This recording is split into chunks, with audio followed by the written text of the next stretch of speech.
6. Social revolution in Gulyaipoli. After 9 years' absence, Makhno was understandably moved when he came to breathe again the air of home. Now aged 27.5 years, the best years of his youth had been spent in the jails and dungeon recesses of a despised tsarism. He had vengeance to take against life, but he was a militant of repute and only action could slake his thirst for social achievement. He went first to the home of his 70-year-old mother who struck him as greatly aged and stooped by the years. He saw again his older brothers Sava and Emilian. His other brothers who had set up homes of their own while he was away were still serving at the front.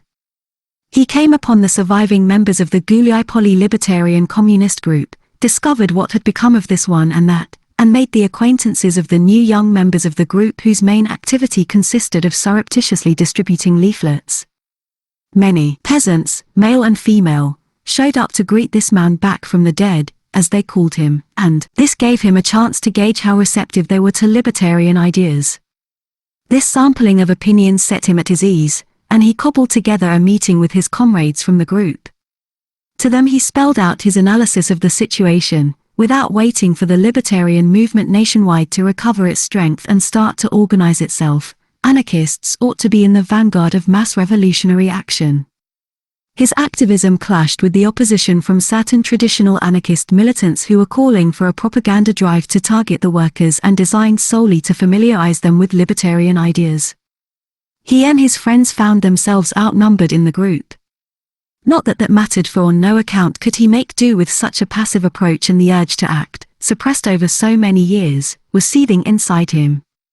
From the moment he arrived back, he took the initiative by suggesting that local peasants appoint delegates and establish a Gulyaipoli Peasants' Union.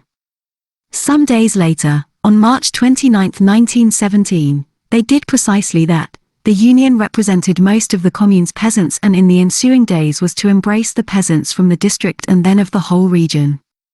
Hot on the heels of this, the metalworkers and woodworkers organized committees of their own. A contingency fund was also set up. Infected by Makhno's radical enthusiastic speechifying, they all elected him as their chairman, ignoring his wishes. Although this amounted to a relative infringement of the anarchist teaching that forbade acceptance of any formal authority, Makhno accepted all the posts that they sought to confer upon him and was everywhere at once, in the committees and at the anarchist group. He also toured the surrounding militants. He even undertook to ransack the archives of the local police. Thus it was that he discovered that an erstwhile group member, Pyotr Shurovsky, had denounced Alexander Semenuta for the 2,000-ruble reward posted for his capture, not that his greed had been hilly satisfied, for, according to the very same archives, only 500 rubles had been paid out to him. Nestor in this way came to realize just why this old friend had been nowhere to be found since his return. Whenever he was further elected as chairman of the communal committee, Makhno refused the appointment, for, on the one hand, he still did not know how anarchists stood nationally with regard to such elections, and anyway, if he had accepted the chairmanships of other committees, it had only been in order to reduce the authority of those committees and forestall the election of party political representatives in his place. If the latter were to succeed in gaining the upper hand over the wishes of the workers, he reckoned that they, quote, would inevitably kill any creative initiative in the revolutionary movement. So if he did take up these various responsibilities, it was temporarily only in order to be better informed about the actions of the formal authorities and to get the workers used to doing without tutors and to learn to shift for themselves. He was also dabbling here and there, and indeed, once the operation of these committees had been well run in, he handed them over to a thoroughly reliable comrade, while keeping one eye on business. His tireless activity led to his being delegated to the Alexandrovsk Regional Peasant Congress. There he pushed through a vote to have the estates of the big landowners handed back to the peasant communes, without payment of compensation, to the great displeasure of the Social Democrats and cadets who advocated a buyback policy. His calls for collectivization of the land, factories, and workshops had a tremendous resonance throughout the region, and many a person traveled for a great distance to consult him and take a lead from him. So much so that even the anarchists from the big cities of Alexandrovsk and Ekaterinoslav, learning of his successes, called upon him to come and take up a place in their organization or lend them a hand in their undertakings. But Gulyaipoli was his priority, and there, constantly on call, he never shirked. We might cite the case of the strike by the Commune's workers, of whom he had been elected trade union chairman. Begged by the workers to assume leadership of the strike, he agreed, for one thing because it was incumbent upon him by virtue of his office, and for another, because he hoped to win the most pugnacious of the workers over to the libertarian communist group. Before launching their strike, the workers, gathered together in a general assembly, called upon him to draft and present their demands to the bosses. After lengthy common discussion, he summoned the bosses and demanded of them an 80 to 100% wage increase under threat of an immediate and complete stoppage. The furious employers refused. He gave them 1 day to mull it over. The following day they showed up with proposals for a 35 to 40% raise. He deemed that offer an outright insult and urged them to take another day to think it over. Meanwhile, he arranged with the factory committees and workshop representatives to have the strike declared simultaneously throughout, should the bosses again refuse to meet their conditions. He even proposed to the workers that they proceed immediately with seizure of all capital assets, whether on company premises or in the Gulyaipoli Bank, with an eye to utterly disarming the local bourgeoisie and to forestall possible steps by the authorities against strikers, pending their taking effective control of the firms upon themselves. The workers decided to leave this latter move until a later date, for they reckoned that they were ill prepared for it, and they preferred to have the expropriations of the firms contemporaneous with the wresting of the estates from the big landowners. The next day, the employers came back and, after 2 hours of quibbling, came up with an increased offer, but one that was still less than had been asked for, hoping to hold out for a compromise. Whereupon Makhno told them that the negotiations were over and that he was winding up the talks. At this point, Kerner, the richest of the businessmen and one-time employer of Nestor as well as of his father Ivan, an old fox, sensing that things were taking a turn for the worse, hurriedly told him, "Nestor Ivanovich, you were too hasty in winding up the meeting. I reckon that the workers' demands are justified. They are entitled to have us meet them, and I for my part am going to sign right away." Willy-nilly the other bosses followed the example of their most prominent colleague and the protocol of agreement was signed. Quote, "Henceforth, the workers of Gulyaipoli and surrounding area take all firms under their control, examine the economic and administrative implications of the affair and make ready to take over effective management."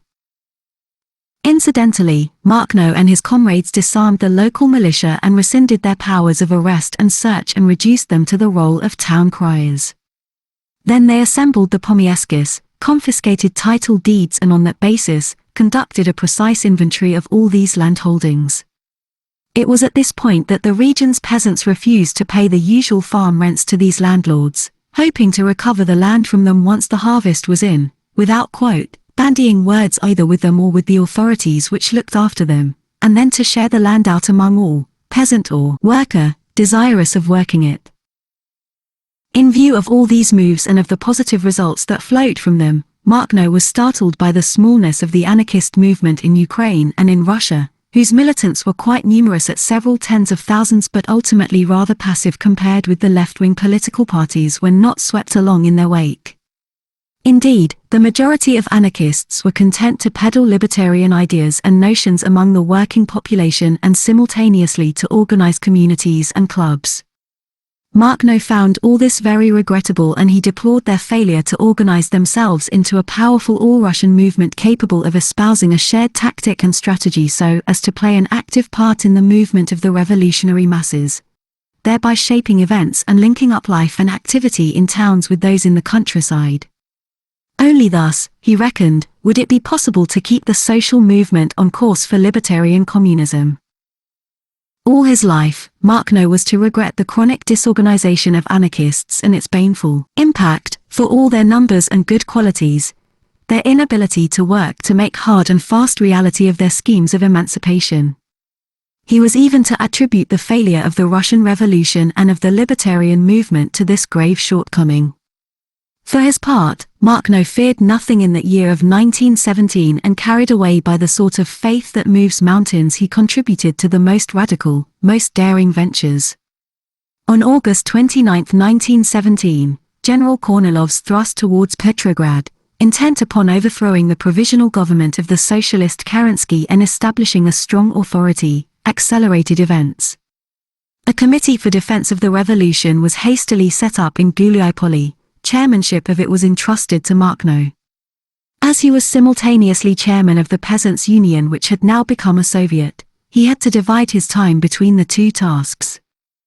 To counter the attempted counter-revolution, he suggested, quote, disarming the entire local bourgeoisie and abolishing its rights over the people's assets, estates, factories, workshops, printing works, theatres, cinemas, and other public enterprises, which would henceforth be placed under the collective control of the workers.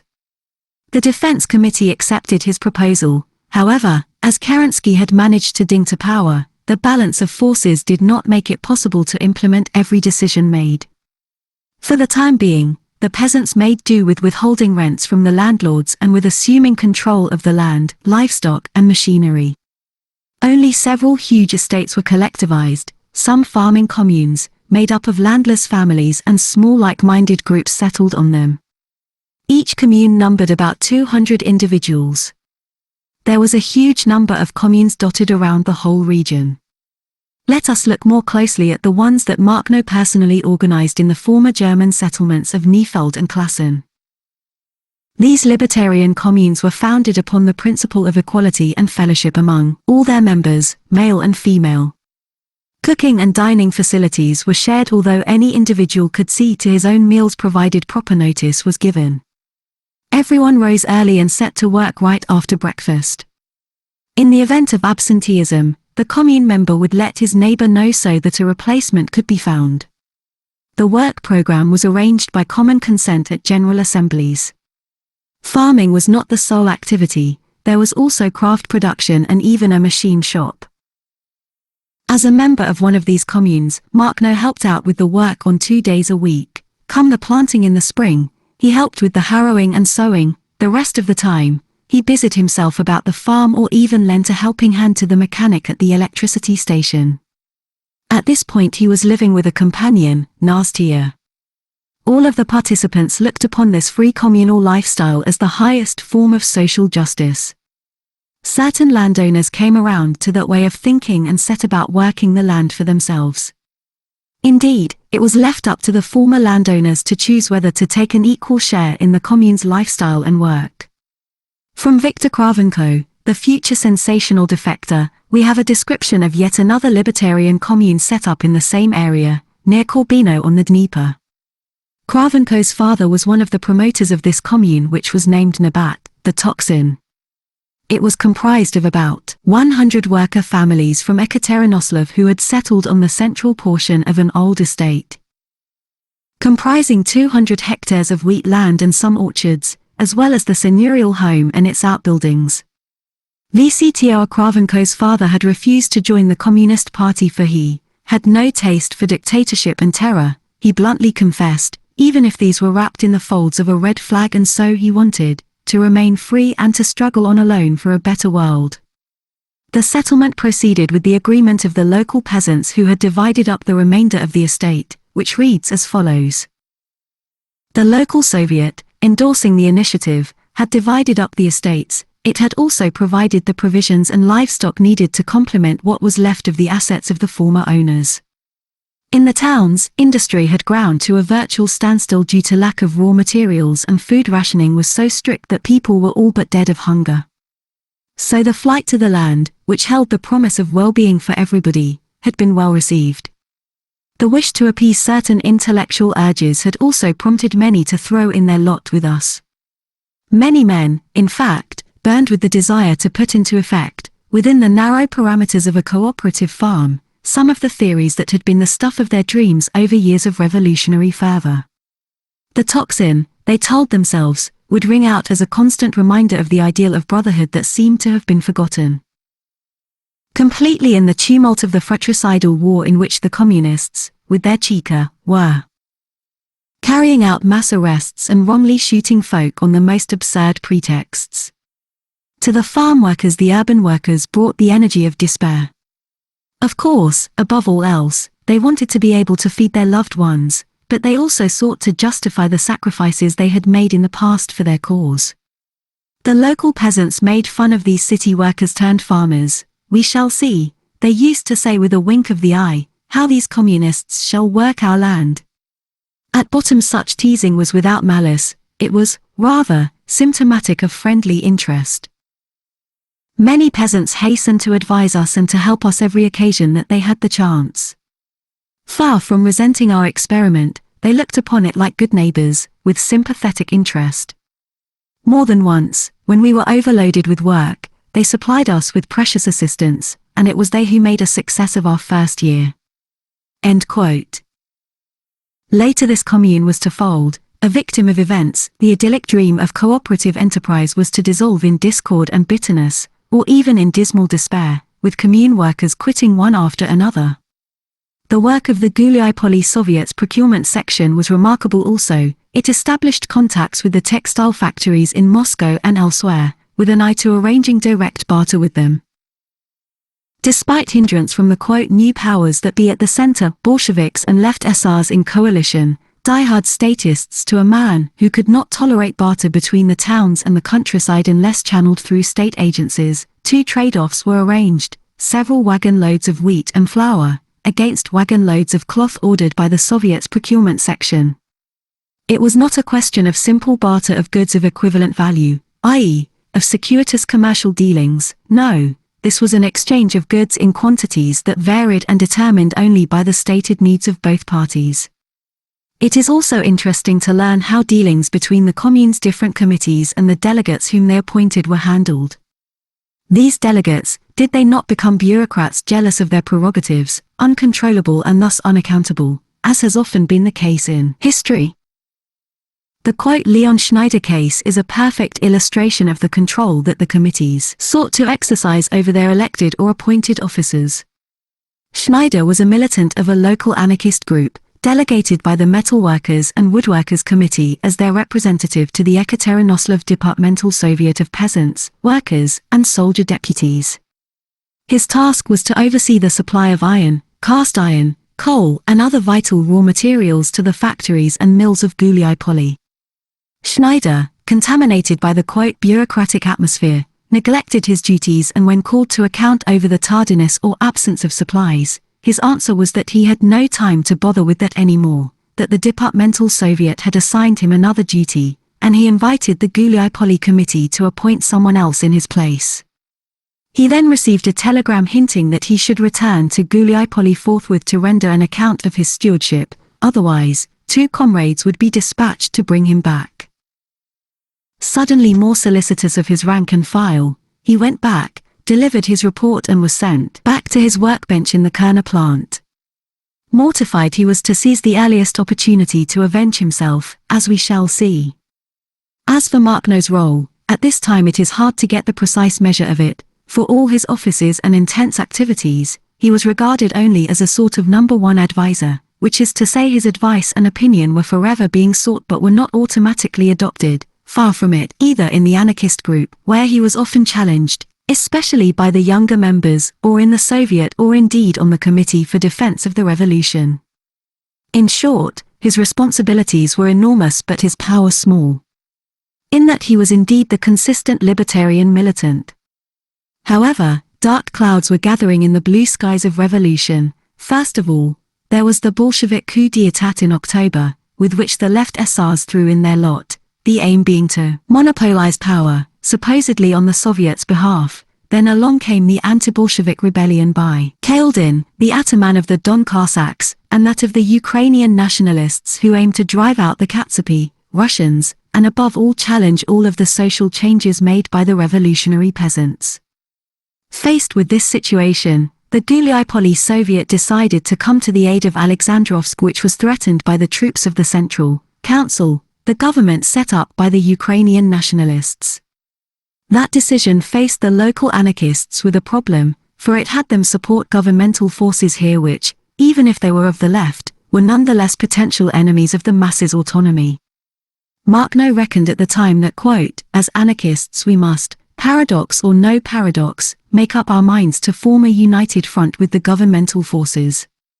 Keeping faith with anarchist principles, we will find a way to rise above all these contradictions and, once the dark forces of reaction have been smashed, we will broaden and deepen the course of the revolution for the greater good of an enslaved humanity.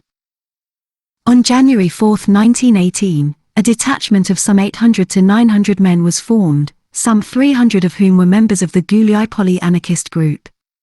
Nestor's older brother, Makhno, assumed command, and off they went by train to Alexandrovsk to join up with Red Guards commanded by Budyenny. Then Nestor was appointed a member of the city's revolutionary committee. He was placed in charge of the commission of inquiry into imprisoned officers accused of conspiring against the revolution. He was startled to discover among them the former prosecutor who had handled his case in 1909 and who had him placed in the hole for complaining about his conditions of imprisonment. Makhno in turn had him placed in the very cell that he had occupied in those days, prescribing identical conditions for this ex-prosecutor. The wheel had turned, an irony of history that should still give all who bear the responsibility for oppression good pause for thought. Nestor availed of his position to secure the release of workers and peasants still imprisoned under Kerensky and whom the Bolsheviks had refused to set free for fear that they might revolt against them too. It was at this point that Nestor underwent his baptism of fire by confronting several Cossack regiments from the Don who were returning from the front to link up with Kaldin. In view of the lively resistance that they encountered, they surrendered, their weapons were taken from them and then they were sent home. That operation over, the Gulyai detachment made for home, though not without ferrying away some additional weaponry. Makhno ran up against the thorny problem of finding funds for the activities of the Soviet and Commune. To be sure, he could have obtained any sum from the Alexandrovsk Revolutionary Committee, but in that case he would have acknowledged its authority and thus that of the Lenin government. Makhno would have none of that at any price. So he suggested to the Soviet that it commandeer 250,000 rubles from the local bank. His suggestion was unanimously accepted. The money was seized from the bank in the name of the revolution to meet the needs of the Soviet, delivered within a few days. It was shared, at Makhno's instigation, between a home for war orphans set up in the residence of the former superintendent of police, and the Soviet's procurement branch. The remainder was to meet the needs of the Revolutionary Committee. So it was that in the space of a year the Gulyai Libertarian Communist Group, at the instigation of the compulsive Nestor with his multifaceted activities inside agencies representative of the working class, managed to contrive the winning of new social rights and, thanks to that, awaken a radical revolutionary consciousness in the region.